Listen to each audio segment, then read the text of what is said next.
Learning to recognise these 2-5-1 cadences both by ear and also written down as a chord sequence is something well worth working towards, and I strongly suggest that you start listening and looking out for 2-5-1 progressions in the styles of music you enjoy and play already. I guarantee that with time and practice, you'll not only be able to better identify pitch by training your musical ear, but you'll also learn and pick up chord sequences to many other new songs much quicker in the future. So, whilst we're on the subject of learning things quicker, I'd like to show you a quick and easy way of changing key, or transposing our 2-5-1 progression.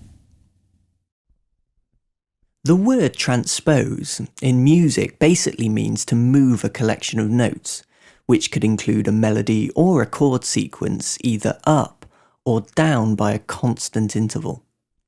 For example, you may have already heard other musicians you know talking about the need to transpose a song that they already play into a different key, so that the lead singer can better reach the high notes.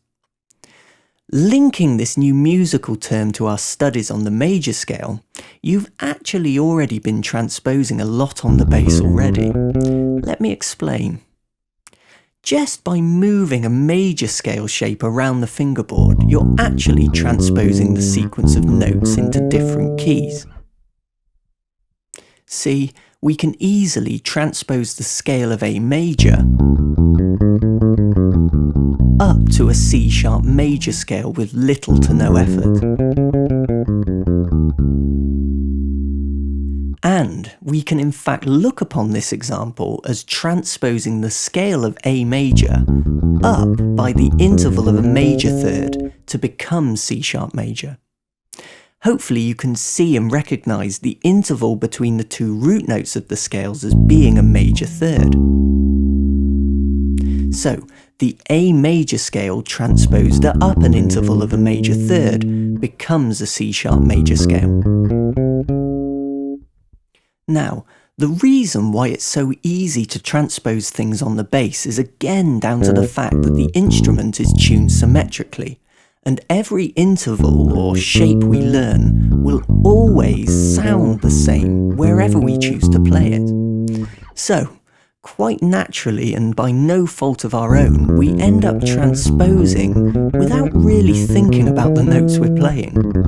I mean, as bass players, we've really got it easy, as there's only two ways of playing a major third interval on the instrument. Like this, or like this. Now look at the same interval played on a piano.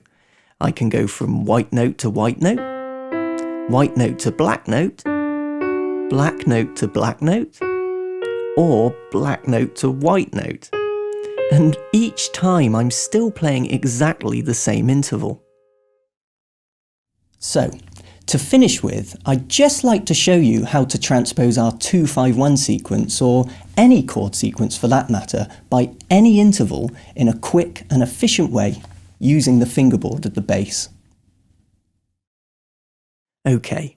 Here's our 2-5-1 progression that we worked out in the key of G major again. Right, I'd now like us to transpose this entire chord sequence up by the interval of a minor third. Now don't panic, it really is very easy.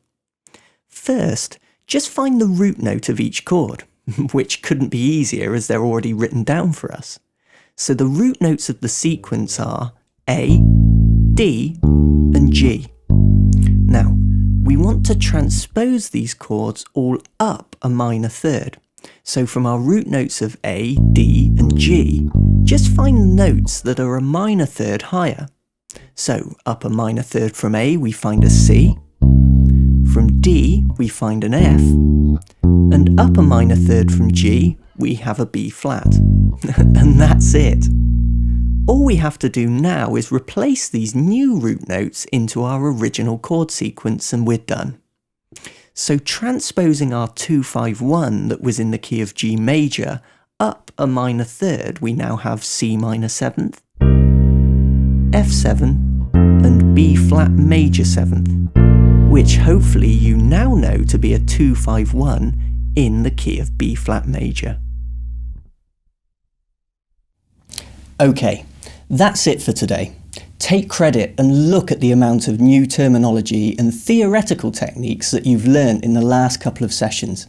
I mean, you now have the ability to transpose any chord sequence to any song ever written by an interval of your choosing. So, I suggest you put all of this knowledge to the test. Good luck, and I'll see you next time.